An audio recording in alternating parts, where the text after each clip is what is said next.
Foxconn announced a key partnership this morning that will help it expand into the rapidly evolving artificial intelligence technology. Foxconn and TECO Electric and Machinery Company, they are joining forces with a goal to build massive computer data centers. Both companies out of Taiwan suspended public trading ahead of sharing about their joint venture. How could this development play into Foxconn's footprint in the AI and potentially electric vehicle sectors? They have an interest in both. Atlas Public Policy founder Nick Nigro is back to give his insight. Nick, we lean on you for developments in the EV world, so great to have you with us. Thanks so much.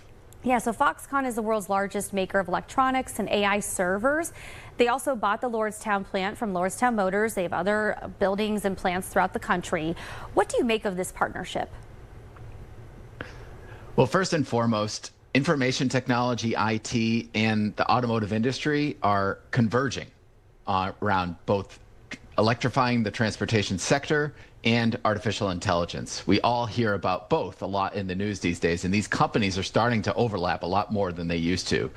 Companies like them, like Foxconn, are going to need to be very good at both of these things if they're going to be able to compete in the future. Foxconn's development is really just another sign that the U.S. is continuing to be an attractive market for advanced manufacturing as Foxconn continues to expand their footprint here. And I think it's a good sign so long as policymakers and others in the industry continue to support its growth. If we're going to see a vibrant advanced manufacturing industry in the U.S., we have to be good at putting batteries into cars and having a lot of those cars have intelligence in them, usually often from AI and other advanced IT. Yeah, and AI is making its way into the electric vehicle sector. Are there certain automakers that are already moving in this direction? All of them are. You know, a long time ago, the most popular engineer at an automotive company was going to be a mechanical engineer to deal with the engine and all the other parts. Nowadays, it's a software engineer. The onboard computing systems inside cars is incredibly advanced. And as the industry moves more and more towards autonomous technology, with many of these vehicles now operating in cities around the country, you can expect this integration between electrification and artificial intelligence only to grow. And Foxconn is currently waiting for U.S. EPA approval by August 2nd to allow them to install equipment for stamping, assembly, and finishing electric cars at the Lordstown plant. Do you believe the AI partnership with TECO and this permit will have any relation to this, or do you think that it's too early to say? It's probably too early to say, but it is directionally towards where Foxconn and other spaces in the industry, other companies in the industry are trying to go, right? Merging these two, the AI and the electrification technologies. So I would expect to see more from Foxconn in this space.